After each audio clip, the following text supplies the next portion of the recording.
your host, Shay Don. Sorry for the delay, but we're here. I would like everybody to, well, first of all, Leave It on the Court podcast where we talk NBA basketball, everything basketball, and everybody go to the YouTube channel. Make sure you subscribe, like, and share. Make sure you cop that merch. Hashtag That's Game shirts. If you want a size or a specific color, make sure you hit me up in my DM so I can hook you up with that. Make sure you check out look out for the subscription number on our channel when we hit 100. Start dropping your comments, yo. Pick a segment out of the show or pick a timestamp in the show that you like so we can check it out. If we like it too, you're going to get selected. Also, check out that Cane Trick video with yours truly in the video so you can check out that merch in the video too, man. You can do that. Check us out on Tickety Talk and Basically Books and all that good stuff. With all that being said, what we got going on, bro? For us tonight, we're actually going to get into this LeBron injury with the Lakers. Mm-hmm. We're going to have our own MVP discussion. We're going to talk about the race to the playoffs, and we're going to start this segment off with something that my big bro been talking about for a while now with other New York Knicks fans.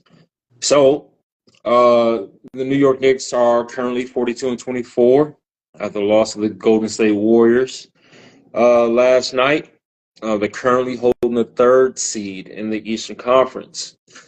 But Wednesday, Mikal Bridges mentioned that him, along with a couple of the other starters, felt like they were playing too many minutes. And he mentioned that he had a discussion with Coach Tom Thibodeau about it. Now, Thibodeau claimed in fact, that he and Mikal Bridges did not hold this conversation. And after that, there was a meeting, a closed-door meeting between Mikal and Coach Tom Thibodeau. What's the history for our viewers who don't know about Coach Thibodeau in minutes? Well, we know that he was a part of some teams, Minnesota, Chicago, that had some players that of significance that had some major injuries. One being Derrick Rose. A lot of people say it was because he was playing a lot of minutes, and Coach Tibbs comes from that Boston Celtics tree with Doc Rivers with that team with the big three, and he believes, like the KGs, Paul Pierce and stuff, that they can play the whole game and everything and all that stuff. So he comes from the culture where the players want to play, and so he brings that Boston culture into all his teams, meaning that the stars play, which is understandable, but at the same time, it is 82 game season. If you're a good team, it can be 100 game season. Playing your starters 40 minutes and stuff like that every night, even on back to back sometime and stuff, it's not a good thing. And he's known for that. He's known for running his teams into the ground. Every team that he's played for has had significant injuries to their major players from overplaying them. And what's the point? What's up, babe? Miss Sky White. What's the point of having a bench if you're not going to use them? And I feel, and part of that argument that Mikal had was that we need to get the bench players more playing time so they can be in some type of rhythm, so they can help and stuff. So part of the reason why he said what he said was that they were running players into the ground, and that he wanted to see some of the bench players get more minutes, and which is true. So his history is just known for just running players into the ground. So when playoffs come, either they're not healthy or they come into the playoffs limping. If they are on the court, they're not at full capacity. And if you go back in Thibodeau's history, you can see that with every single team he had, even with Doc back then, their teams went into the playoffs slightly hurt, slightly injured, everything. So yeah, I vividly remember the Derrick Rose, the initial injury that basically sent his career down a different path. Youngest MVP in NBA history, Derrick Rose, that is. They had Coach Thibodeau had Derrick Rose from the Chicago Bulls in the game with maybe a minute left. The Bulls were up. The game was in the bag. Now, typically for our viewers who don't know, when your team is up, especially and then you know you're going to win the game, you typically go sit your stars so that you won't get some sort of freak accident. And that's exactly what happened to Derrick Rose under Coach Tom Thibodeau's rule. Now, other players in the past like Jimmy Butler, um, Joakim Noah, Wiggins. Cat, like they've all explained at the end of the season that playing under Thibodeau is pretty grueling because by the end of the season you done burnt a lot of gas. You know, a lot of tread on the tire is gone. After playing for Thibodeau, he believes in playing his starters, and so currently right now, the New York Knicks have the least amount. They're dead last in bench scoring for the NBA. And you know what? I do want to touch on that meeting. So, Mikal Bridges, after Mikal said what he said, and Tibbs said what he said, the very next day, Tibbs and Mikal had a closed door meeting, and they claimed that it was hashed out. The very next game, the New York Knicks played the Portland Trail Blazers, and Mikal Bridges played almost 42 minutes in that game, and he ended up hitting the game winner. But it don't seem like anything has changed. It sounded like Thibodeau told him, "Look, you playing. If you don't like it, kick rock." So right now, OG Anunoby, Mikal Bridges, and Josh Hart all are in the top 6 minutes per game for this NBA season. The last time that happened was the 1990-91 season for Run TMC. Tim Hardaway, Mitch Richmond, and Chris Mullin. And look at all their careers. Chris Mullin, injury prone later on. Tim Hardaway, the year they were supposed to bust out, blew his knee up. And Mitch had a little nagging stuff. So, yeah, it's proven that you can't play your players like that. You can't have them on the court 40. I mean, like, you can have them on the court that long, but you can't do it consistently. We're not saying that you can't play your stars. What we're saying is essentially that you have a bench for a reason.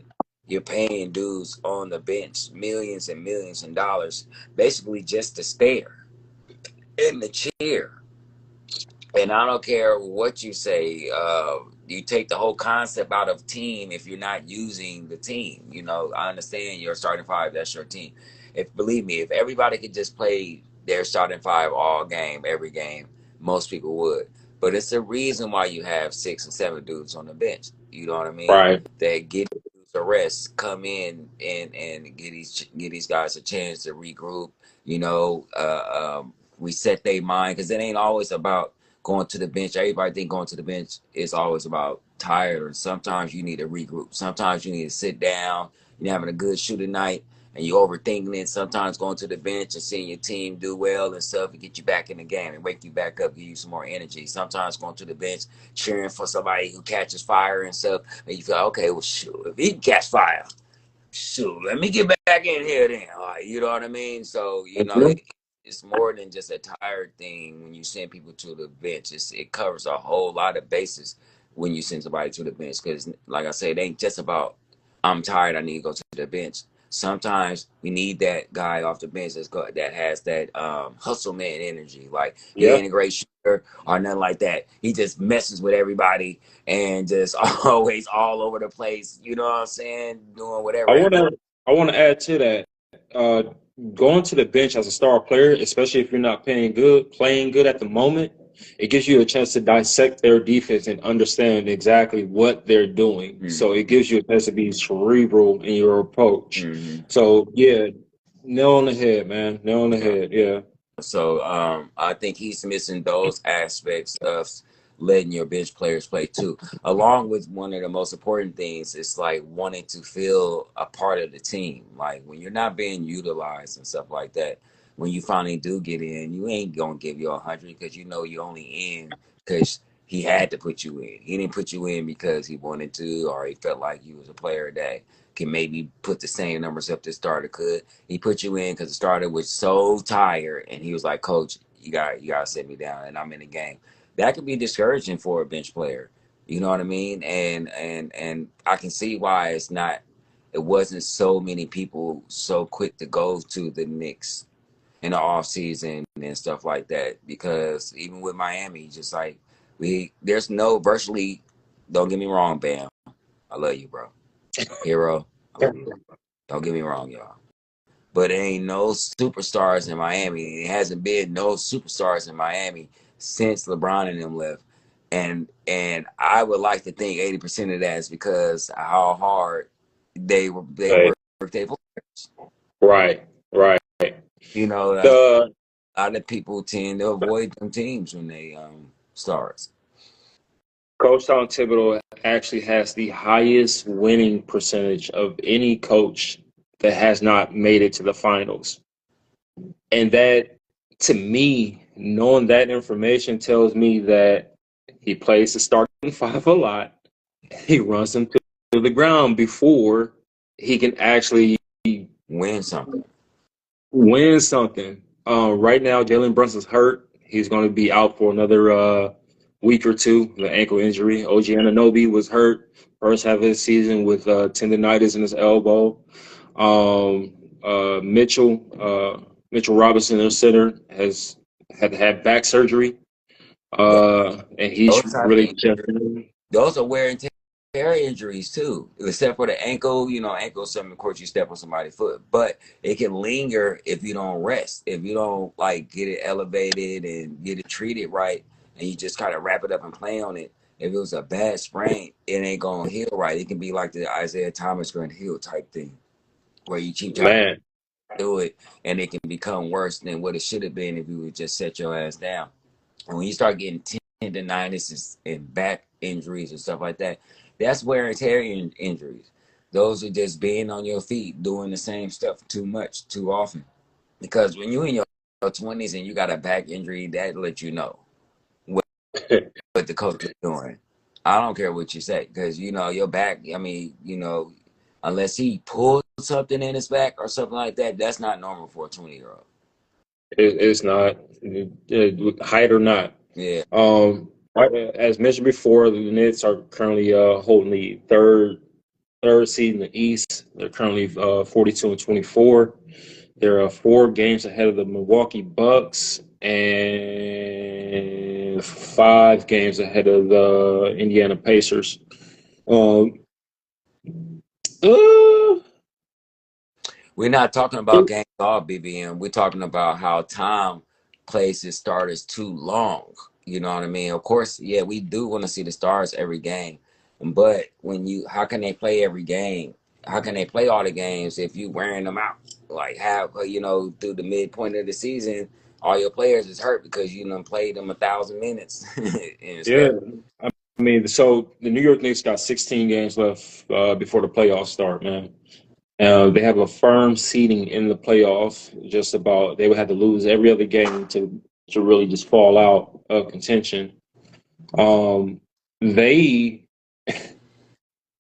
I, you know what I don't want to happen is for the playoffs to start, somebody gets injured, and now you got to depend on one of your bench guys to produce for you when he Yeah, ain't been playing all season. yeah. Like that's the issues you run into. So I don't know if it's just winning that's driving this or not being able to grasp the concept of playing 9 to 10 to 11 of your guys during the seasons to know their strengths and weaknesses. But that's something that we as basketball fans feel that needs to change. And Um, this is where I feel that some coach with with copycat league, where I feel like some coach need to adapt that mentality on trying to do what the good teams are doing. You know, like the teams that are at the top got like a 7 to 8 player rotation. You know what I mean in their lineup. All the teams, the Celtics, Cavaliers, Thunder, Warriors, even the Lakers prior to LeBron's injury. they had like an 8-man rotation, like, and they're winning by lots. So that Yeah, should man. say something to you. Like if you got a team, I know. See, this is what it is. He like we in the third playing like this, so why should I switch it? I'm one of the people. Well, if we in the third and we in the third and we third place and we playing everybody 48 minutes. If I can get these bench players to step up and play, we might can rise up to the second or third spot. I mean, like the second or first spot, like the other teams that are ahead of you that are playing 8 to 9 players are doing. The Cavs and the Celtics have I think the Cavs got like a 7-man rotation, 8, and I think like the Celtics got like a 9 or something like that. Some crazy, like like some crazy number of rotation or something like that. Like that's balance. So Right. it gives your players that are stars a chance to regroup, catch their breath. Like you say, be more cerebral, watch the game. See who's on what, see who's not on what, see who's doing good. Get these players like Jaylen Brown. Okay, that dude's on fire. I'm sitting here watching him on. Okay, when I get in the game, I see like I've been sitting there on the bench watching him for like 5 minutes. Go right, go right, go right. So I know where I need to stop when I get in the game. These things help, So I don't know what it is with these assistant coaches or whatever. I know they be afraid to say stuff, I guess because they be inferior to their job and stuff like that. But I'm one of the people that say if a lot of people are saying it, everybody can't be wrong. Everybody can't be You wrong. know, just So, two people in there is making sense. um, bench guys like Precious Achua, um, Campaign, uh, um, who else they got? I mean, Mitchell Robinson, he's coming off the bench right now. Yeah, Landry Shamet. All these guys are capable of giving you a solid 20, 22, 23 minutes a night BBM if you allow them, man. gaslighter, bro. Huh? This dude BBM is a gaslighter. Your partner is a gaslighter. BBM. Oh, Pop had my, that. No, my Pop dog had that. starting. That. We're not talking about load management, taking games off. We're talking about letting your bench play. Okay? We're not talking about So, load management, bro. That is something totally a whole nother monster. for our next topic, man, who you got winning the MVP right now? It looks like it really, really looks like a two-man race between Nikola Jokic and Shai Gilgeous-Alexander. Well, I have voters fatigue, and I don't even vote. I'm just tired of seeing Jokic win it. God dang it! I Uh, want to see so SGA winning, but I mean, Jokic he's like having what you would call like a triple count season in the NFL. He's like, this dude can do everything, bro. I've never seen a everything. dude with a game so sloppy be so raw. No, I take that back.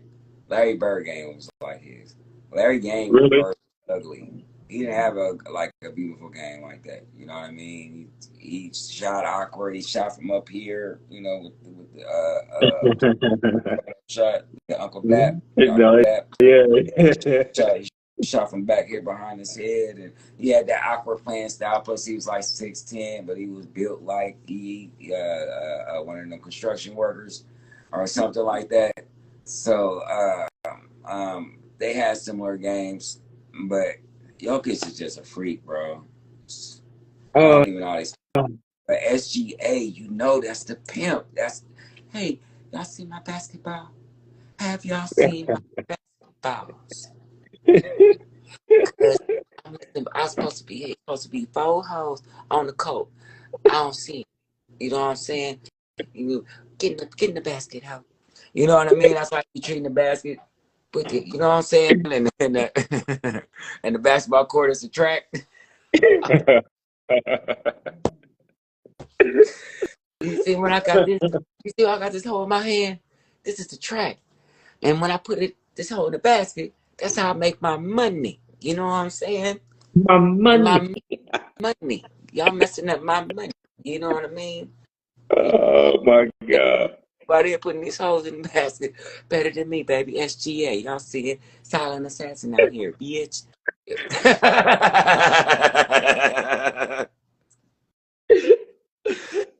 Smooth as you Yeah. before. If we could wear furs in this mug, wear it all day. You know what I'm saying? Uh, Y'all me straight hey, up. he do got that aura, man. Yeah, Like seriously, the way he make dressed, the way he carry himself, yeah, man. hey, make Uh, let's look at you. Mm. so And then walk off like, you know what I'm saying? Ain't got nothing to say. Too much. currently, right now, Nikola Jokic is averaging 27 points per game, 13 rebounds, and 9 assists. SGA, he's averaging 32 points, 5 rebounds, and 6 assists. The other night, actually, Nikola Jokic against OKC put up the very first ever 30 points, 20 rebounds, 20 assist game in NBA history. 30. He had So, uh so, Dabo.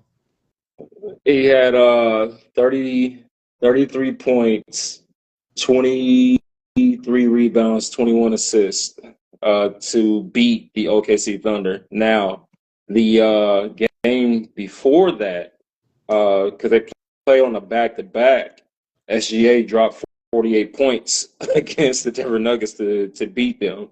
So they had a back-to-back, and they went back and forth to show why they feel like it should be MVP.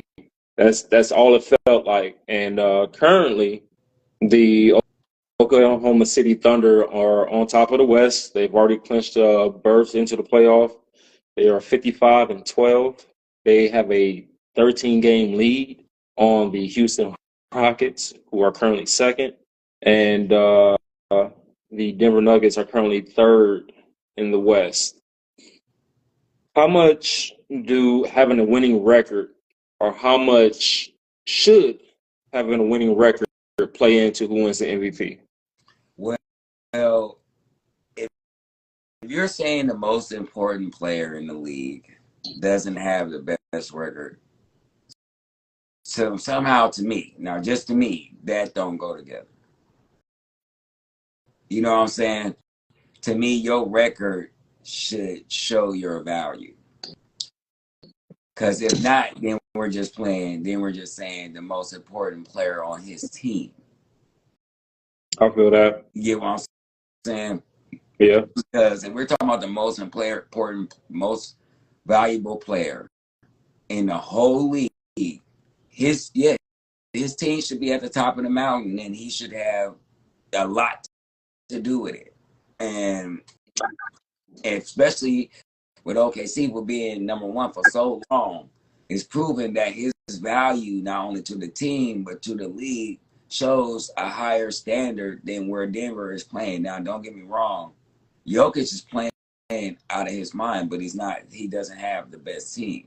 So when you start going apples and oranges, you got to start bringing that kind of stuff into You play. do. You know what I mean? 'Cause at this point, we at that point. You know, it's apples and oranges. Anybody you can take SGA, even though he's see the thing that got SGA messed up is his rebounding.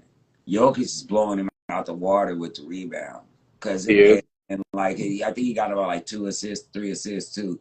But assists, because you gotta rely on somebody else to make the basket in order for you to have a lot of assists. So I don't put too much credence into assists. Like, unless you are doing like 12 or 15, then you're making a real difference in the game if you're dropping 15 and 20. You know what I mean? But like when you up in the 9 and 10s with these threes, 10 assists, you should be able to make 10 assists in your sleep. Like, you know what I mean? Mm. But the rebounding is what got him beat. It's like he can't have a 20 rebound game.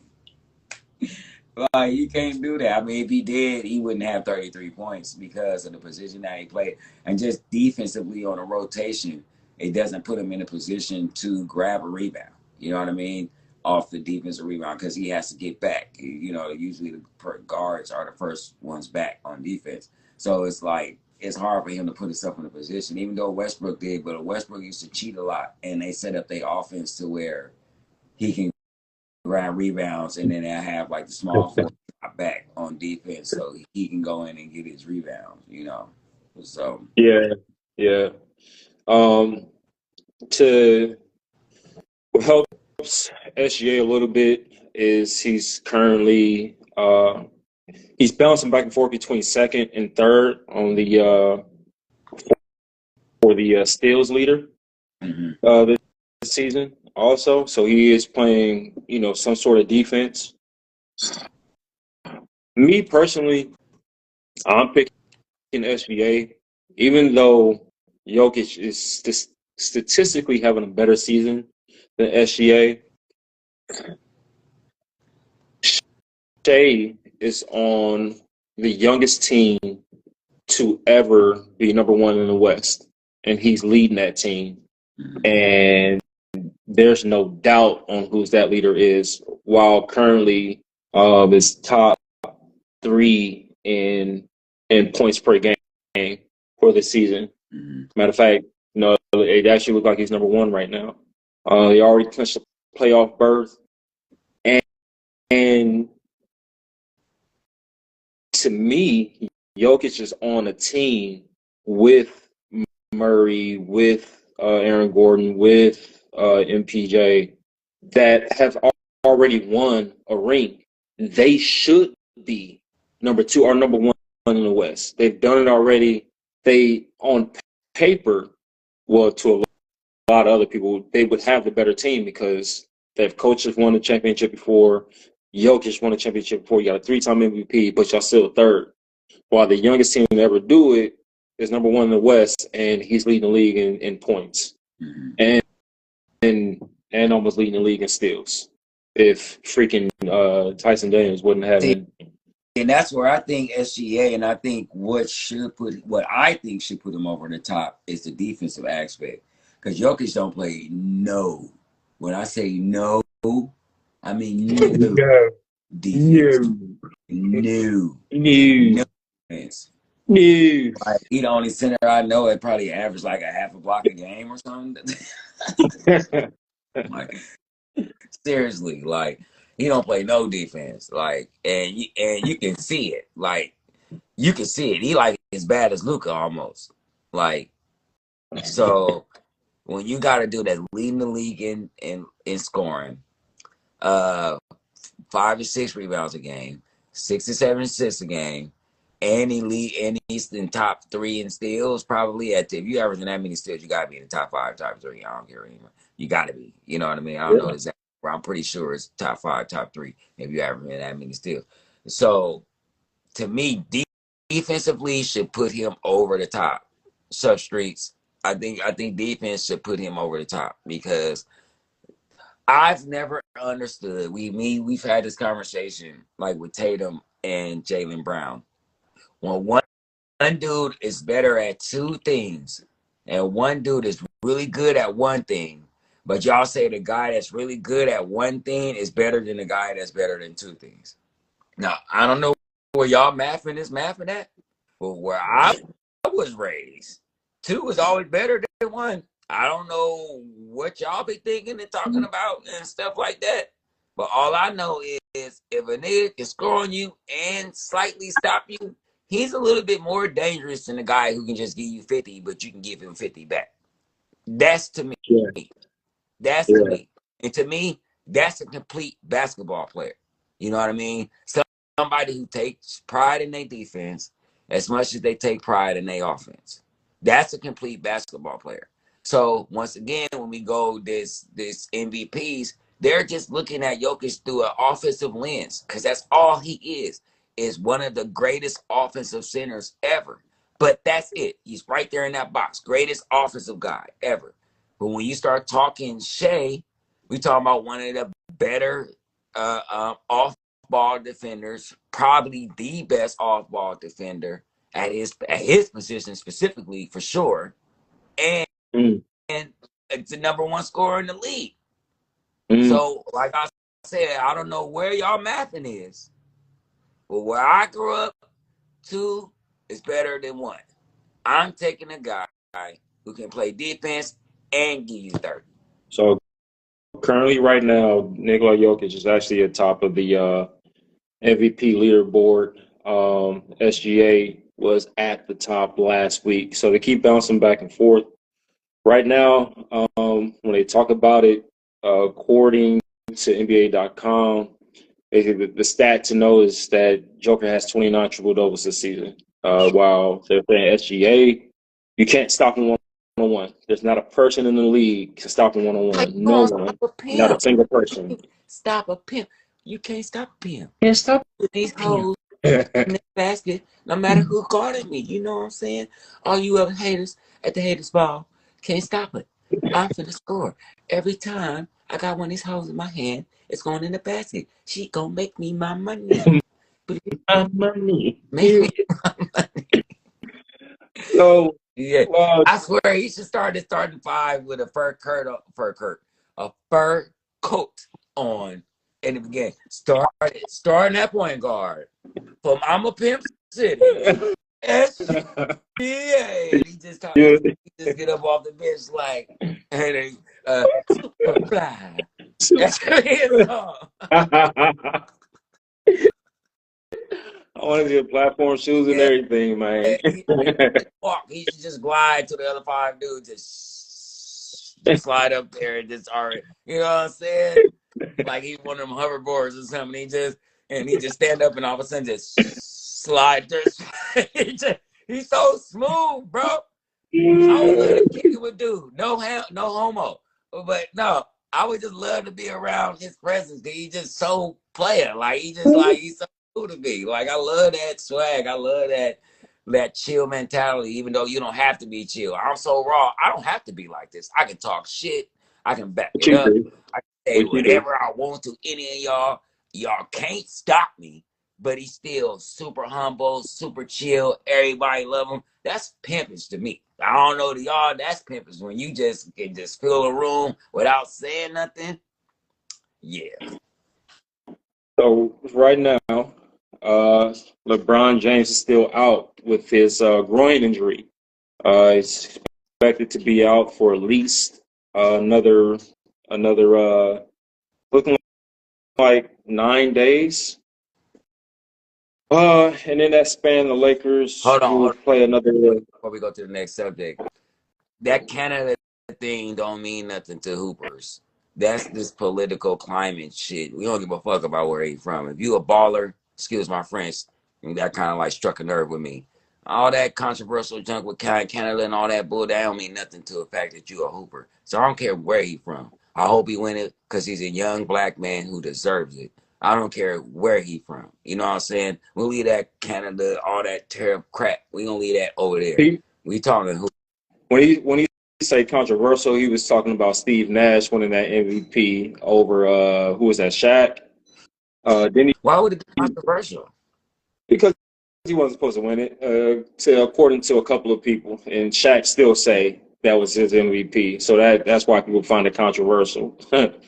Now, Shaq was what I thought Jokic was going to do was the first. I think the first real him and Mike. Mike had a year too. With the year that 2 years, the year that Carl won it, he shouldn't have won it, and the year that Barkley won it, he shouldn't have won it. But voter fatigue. I think Shaq was one of them dudes that really just, he was one of the first people that get the voting fatigue bug. Like, dude, you're bigger than everybody. Of course you're gonna score more than everybody. Of course you're gonna have more rebounds. It was like kind of like that mindset on him. And then you got this little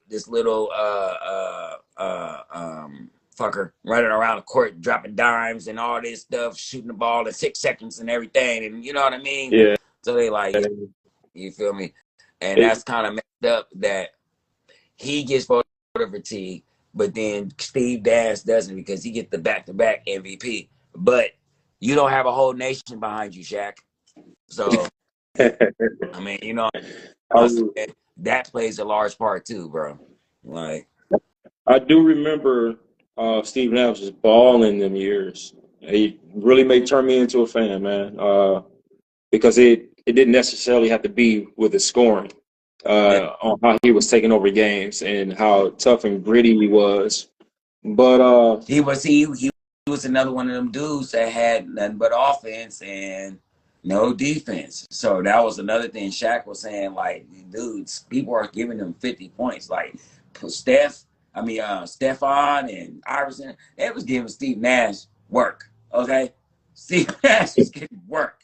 Okay. 40 here, 50 here, 30 here. Like, dudes was giving that dude work. And dudes were giving Shaq work, but it wasn't to the capacity. Because you got to remember, in the West, at that time, it was like 30 point guards. That was crazy in the West. And so he was getting work every night. Like, So, T Streets, one of our viewers made a good point. He was saying that's why they removed the fan vote, because some of these guys had whole countries voting behind them. AKA Steve Nash and the like. So, anyway, this LeBron James injury. So LeBron James sidelined for at least another week with a groin strain that he suffered last weekend against the Boston Celtics third quarter.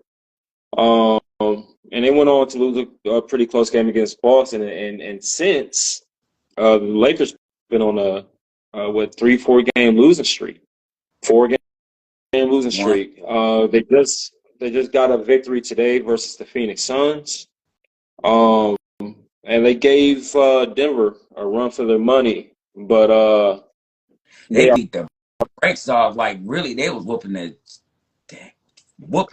I already cussed. They was whooping the shit out of Phoenix, bro. Yeah, they beating the brakes off them dudes earlier. Luka was, and he wasn't even doing a lot, but when he made a shot, it felt like it was like. It didn't feel just like 2 points. It felt like 6 when he made it 3, and it felt like 4 when he made it 2. It was like crazy. And he was talking shit at the same time. He made that was pretty. Kevin just looked at me, something about all that crap. Now, and we did see Budenholzer and Kevin Durant get another argument on the bench.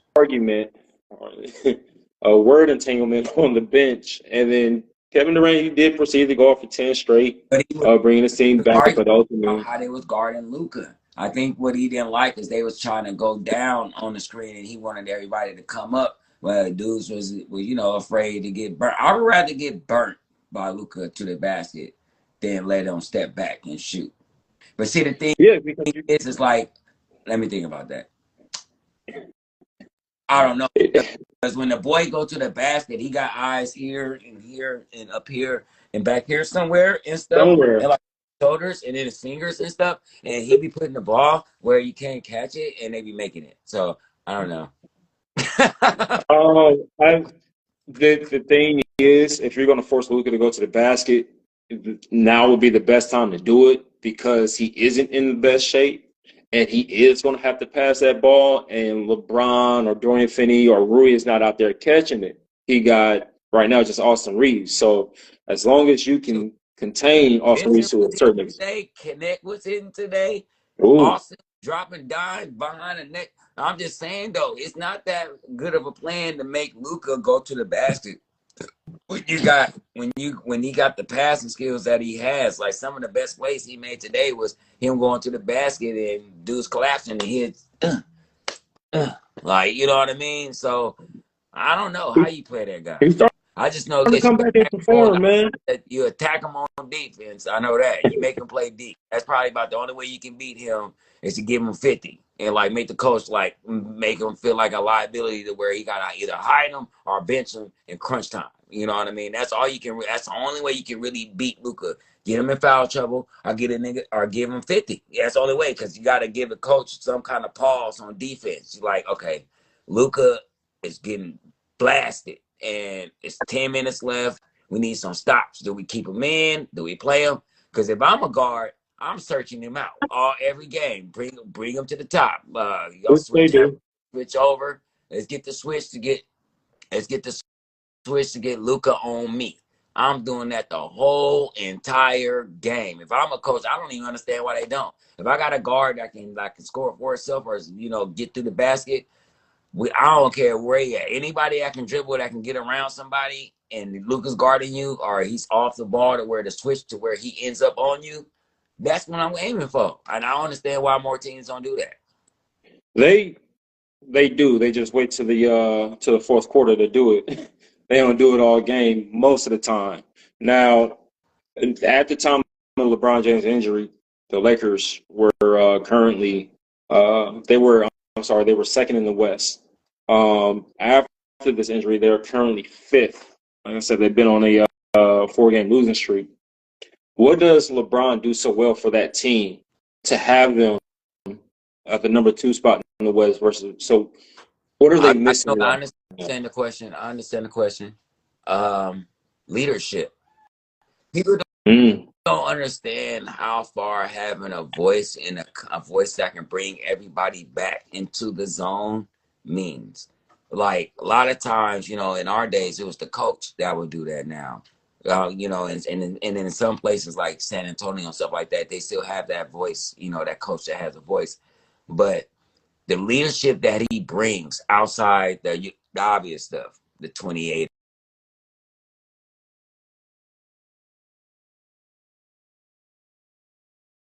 all that stuff, of course. But the leadership that he brings, the knowledge that he brings, and stuff like that, and key moments and stuff like that, that's what he brings to the team. That's got them winning. I see that more than anything else besides the scoring and stuff. Because he's going to do what he's going to do. LeBron is going to get his 28. He's going to get his points. So it's the other part, the intangibles, the being 40 and hustling a little bit harder on defense. Even though he can't play defense, he'll try and get a chase down block. He'll try and play a lane. That has to be motivating to the younger players to see this dude out here 40, busting his ass to go get a steal and stuff like that. And that's the part of leadership too. Leadership isn't always vocal. Sometimes it's in your actions and what you do that bring a team up to like, okay, shoot, well, Pop's out there doing it. You know what I'm saying? Like, you know what I'm saying? He out here cooking, like, you know what I mean? So I think a lot of that, that what he really brought the most to the team is the leadership on the court, to having another coach on the court. I'm like, okay, so they expect LeBron to miss at least one more week with this groin injury. Should the Lakers be conservative with LeBron being and bringing him back, or should they try to hurry up and get him back to fight for a better seed in the West? Do you think it matters where the Lakers go into the playoffs at?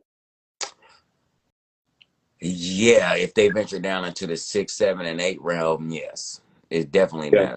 They don't want to see none of these young teams early. OKC or somebody like this Warrior team, or when they not really young, but they just don't want to see the upper echelon teams early. They would want to go somewhere in the top 2 or 3, so where it can beat on somebody, get your little confidence up before you play somebody that's going to be crazy, because whoever you play in the second round is going to be crazy because of the way the West is. So yeah. I would this is a player by ear thing. Like, if the game's going well, y'all beating the team kind of like how they was doing Phoenix, sit him down, let him rest. You know what I'm saying? Play it out like that. But just so far, it's just like off top, he on a minutes restriction type thing. They need to go in as high as possible. I don't want to play.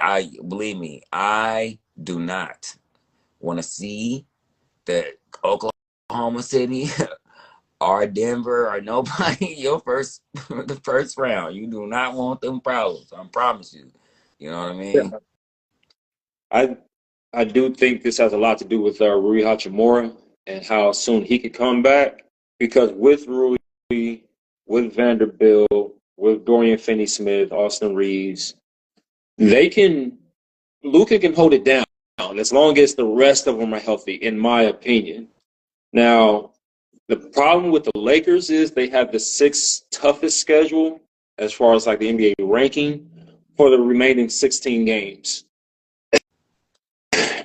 If they can keep up, if they can at least split these games 50-50 and beat the teams that they're supposed to beat, then they can be conservative for bringing LeBron James back. As long as we can keep Rui healthy, Dorian Finney-Smith, and everybody else healthy, It's just I have a feeling that Bron at least want to get 7 to 10 games under his belt before going into the playoffs, because it makes him eligible to receive like some of the major awards, like getting on one of the all defensive teams or NBA first, second, or third team, whatever. So I do look for him to come back with at least 7 to 8 games remaining. Well, I don't see. I've never seen a time when LeBron ever took it easy anyway, though. So that's the thing. Like, even when they try to put him on minutes restriction, you can see he had a total attitude. Like, you know, Right. it's gonna be hard to calm him down anyway. Just off him being him. You know, if he feels like he's ready to play and he comes back to play, he's gonna play like LeBron plays. So, you know, it's really not up to the coaches when it comes to him. You know, Mm.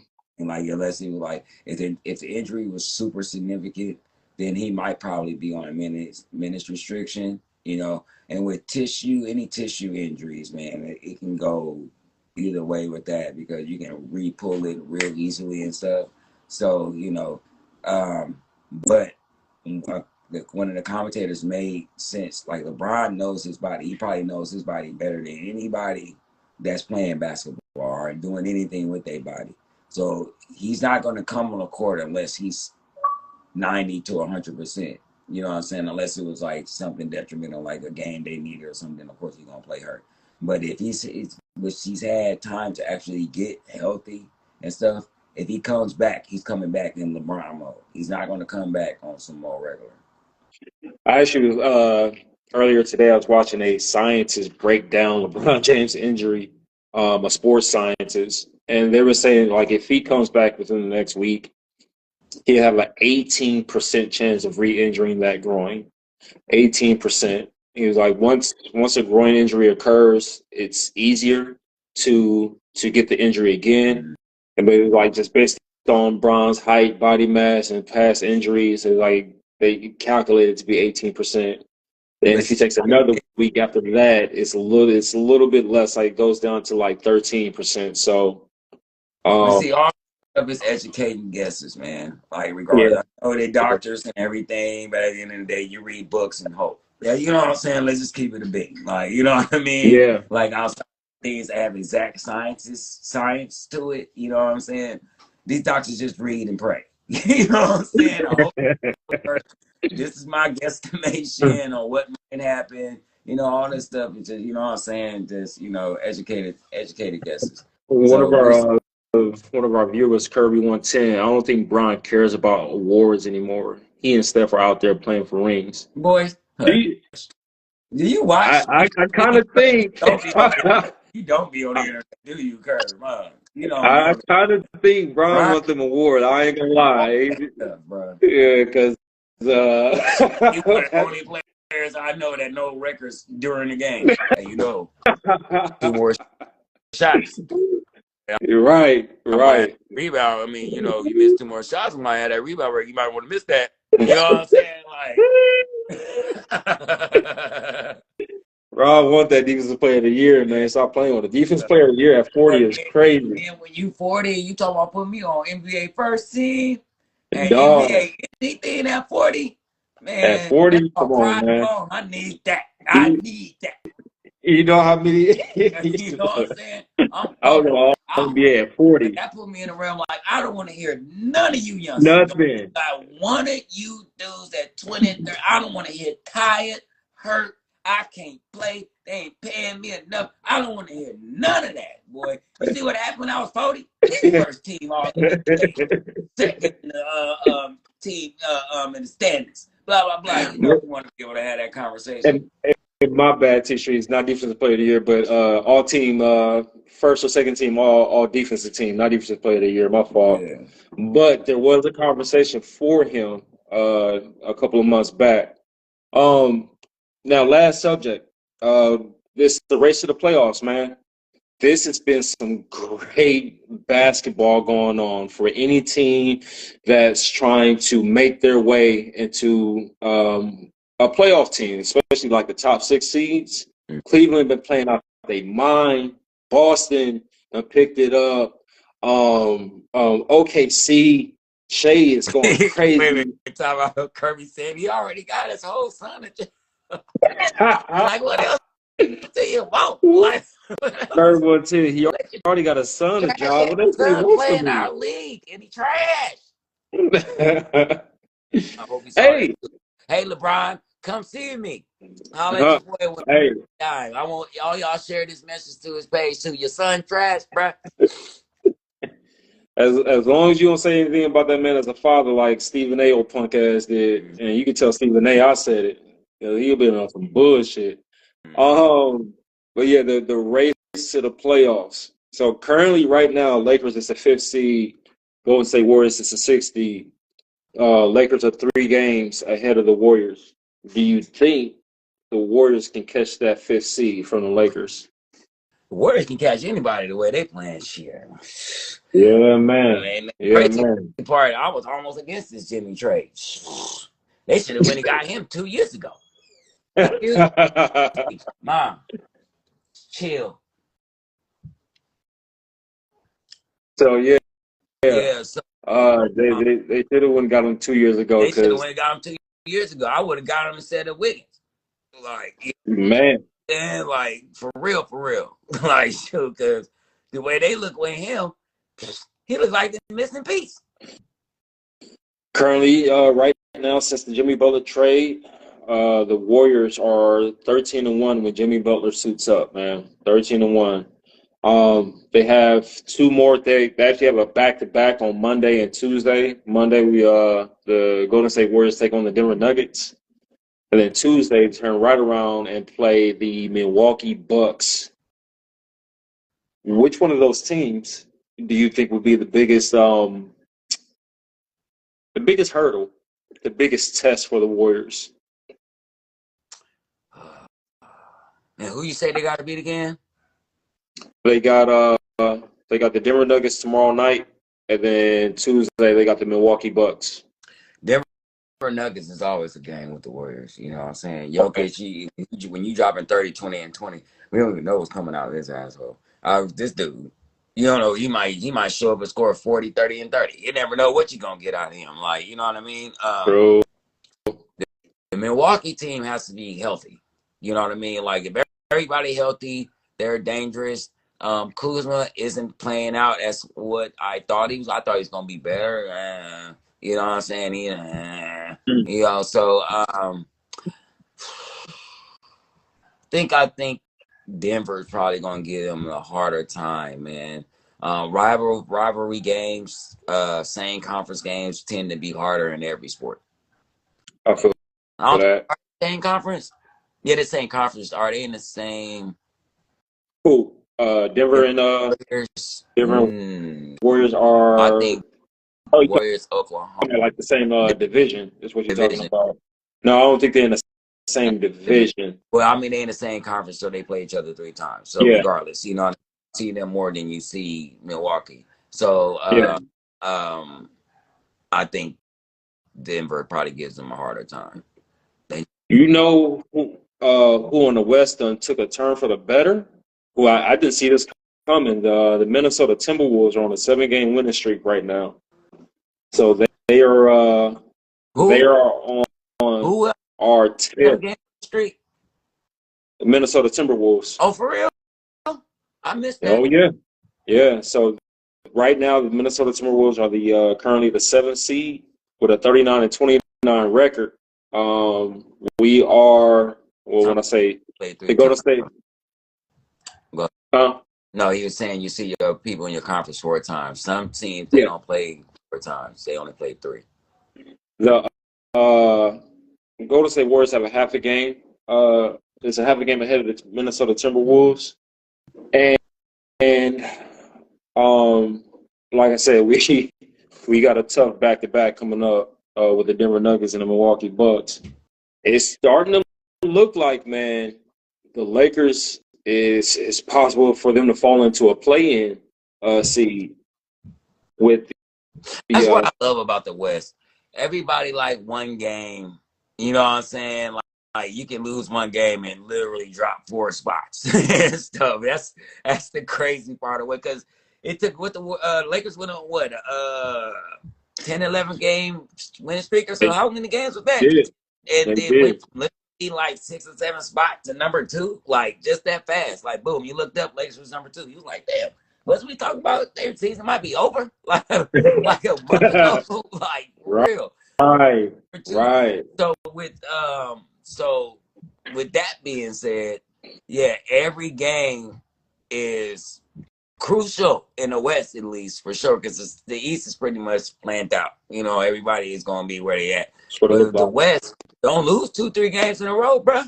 You'll be fighting to even be in the play-in. Like seriously, like it's shocking the Lakers are still in where they at after losing 4 straight. But I'll let you know that a lot of teams have been losing in the West. I mean, to East Coast team too, because the spots aren't changing. You know what I mean? Right.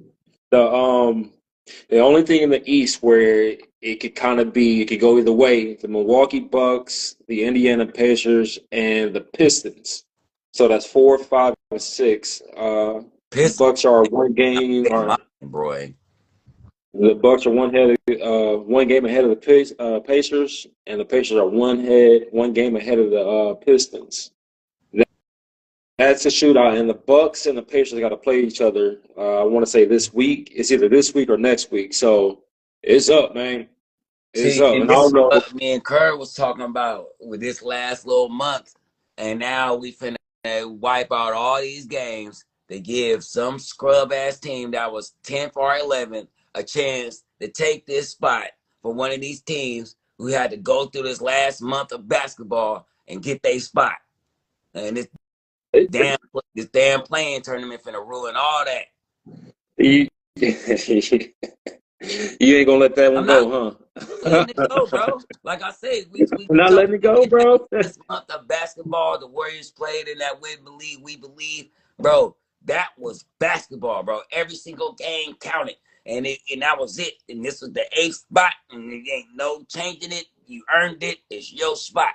Period. You know what I'm saying? So now you mean to tell me I gotta go a whole month of people hoping people win, hoping people lose, hoping people win. I get the spot, and now I gotta play another tournament just to keep it? Are you serious? This is as a Warriors fan, the play-in tournament hasn't been kind to us at all.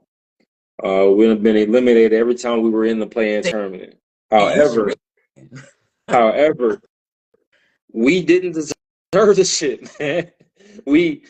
Both times we lost twice. No, I take that back. The first time we lost 2 games in a row to be kicked out that play-in tournament. And the time after that, we lost to the Sacramento Kings. The Sacramento Kings came out and beat the hell out of us, man. Yeah. Simple as that. They were the better team. We just so happened we had a hot streak at the beginning of the season. We were playing out our minds, and all of a sudden, it was up in the air.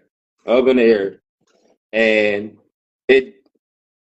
it's more important to get hot at the end of the season than it is at the beginning of the season. Mm-hmm. And it showed. and it showed. So, but yeah, man, the NBA is on fire right now. If you're not watching, you should be. Yeah. Any game. It is up right now. I wish, like I say, the in-season tournament I do like because it does kind of like make the early part of the season fun. They do. To watch. You would think that the earlier part of the season is when people be playing off the hook because everybody coming in healthy.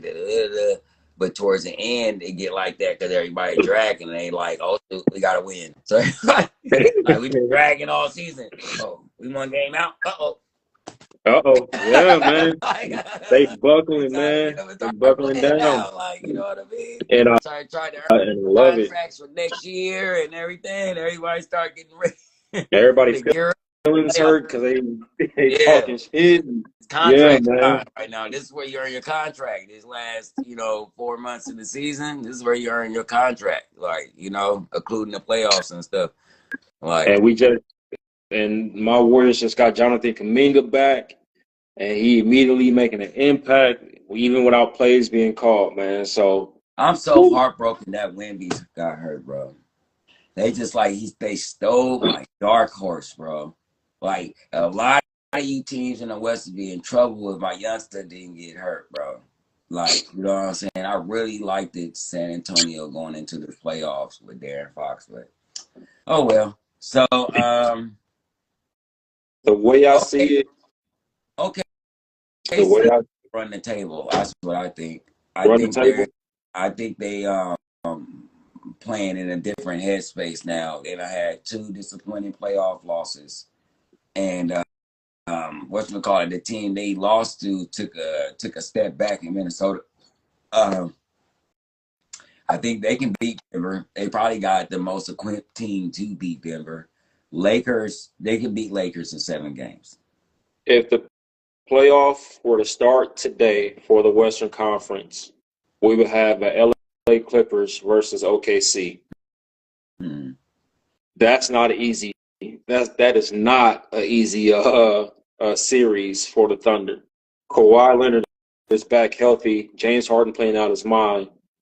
I think I'm OKC walk away with that. $100. They sweep Clippers. Sweet. Sweep. Yeah, we don't have to talk about that one Go off camera. ahead. We gonna do that because the Clippers ain't beating. I ain't First of all, Kawhi saying they. gonna hurt. Kawhi ain't gonna play. So the Clippers ain't gonna beat the Thunder because we ain't seen Kawhi in the playoffs in 7 years. So we gotta see. I gotta see him actually show up to the playoffs before I believe anything Clippers. T. Lue did it right. Kawhi ain't played them the whole season, and he's just now ramping up. And we had a talk about this, and I said this. He's going to ramp up towards the end of the season. He's going to get comfortable, and nobody going to be able to stop And then him. Clippers going to be get a to the problem. playoffs, and somebody gonna hit his knee. Somebody gonna swipe down on his finger. Somebody gonna booty bump him or something like that.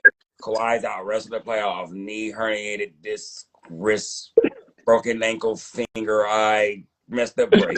Something is gonna happen. And then we got if the playoff order starts today, we'll have a Minnesota versus the Houston Rockets. To me, Minnesota at the 7th seed, they walking away with that victory. We have against the Rockets. Against the Rockets. I don't know about that. We have Warriors. I love Minnesota, Nuggets. but I don't know if they beat the Rockets. I think the Rockets win in the 7-game series. Ooh. I feel like Rockets got a more complete team. Okay. We have a Warriors Nuggets series. I got the Warriors in that one, actually, beating the Nuggets. Fortunately, I have the Nuggets, even though I love the Warriors.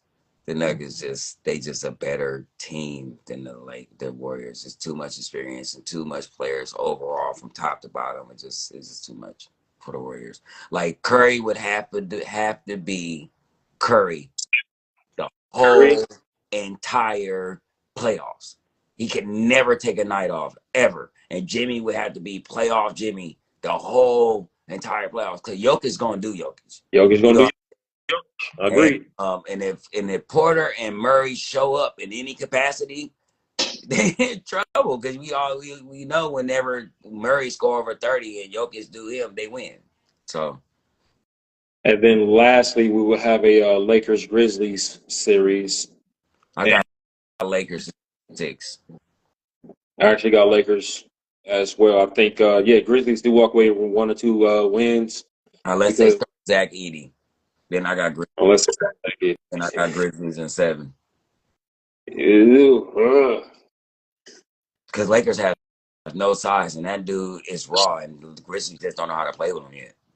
They don't know how to use him yet. They need to let him play. They need to let that big dude play. That big dude can play. And the Lakers ain't got nobody for that dude. To me, it's not about Edey. It's more so about Ja. And he hadn't been Ja Morant in a long time. Like, he's been on the court, but he hadn't been the dude that pumping fear into his opponent and into his opponents. If Ja ain't Ja, Grizzlies not making it out the first round. Of course not. Oh no, of course, because we know we saw exactly what the Grizzlies look like without Ja last season. Mm-hmm. We saw. Mm-hmm. So that's what. That's time, big bro. We actually over a couple minutes. Oh, okay. All right. Well, of course, Love you, bro. Always a pleasure to talk to you. Love you too, big bro. I'd like to thank everybody on the panel for joining the show. As always, we appreciate you. I need everybody to go to that YouTube channel. Make sure you subscribe, like, and share. Check us out on Facebook. Check us out on TikTok. Make sure you check out that the subscription giveaway. But other than that, we just left it on the court. Until next Sunday at 5 o'clock. That's game. That is.